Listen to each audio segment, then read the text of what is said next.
ಆದರೆ ನಾನು ಯಾಕೆ ರೆಡ್ ಕಲರ್ ಹಾಕಿದ್ದೀನಿ ಅಂತ ಕೂಡ ನಿಮ್ಗೊಂದು ಡೌಟ್ ಬರ್ಬೋದು, ಹೌದಲ್ವಾ? ಸೊ ಈ ತಪಸ್ವಿನಿಗೆ ಮೆಚ್ಚುಗೆಯಾದ ಬಣ್ಣ ಬಂದು ಕೆಂಪು. ಈಕೆಯನ್ನು ಆರಾಧಿಸುವುದರಿಂದ ತಾಳ್ಮೆ, ಶಕ್ತಿ, ಮನೋಬಲ ಕೂಡ ಜಾಸ್ತಿ ಆಗುತ್ತದೆ. ಇರುವಂತಹ ಈ 9 ದಿನಗಳಲ್ಲಿ ಅತ್ಯಂತ ಶಾಂತ ಸ್ವರೂಪಿಯಾದ ದೇವಿ ಅಂದರೆ ಈ ತಪಶ್ಚಾರಿಣಿ ಅಂತಲೇ ಹೇಳ್ಬೋದು. ಅದೆಷ್ಟು ವರ್ಷಗಳ ಕಾಲ ಘೋರ ತಪಸ್ಸಿನ ನಂತರ ಶಿವನು ಇವರ ಭಕ್ತಿಗೆ ಒಲಿದು ತಪಸ್ವಿನಿ ದೇವಿಗೂ ಶಿವನಿಗೂ ವಿವಾಹವಾಗುತ್ತದೆ.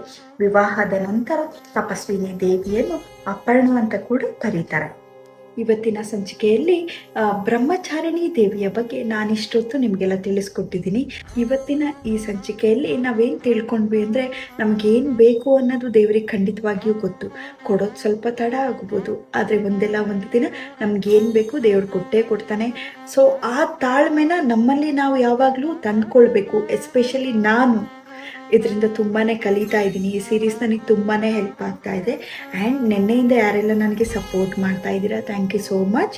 ಸೊ ಹೀಗೆ keep supporting me. Thank you.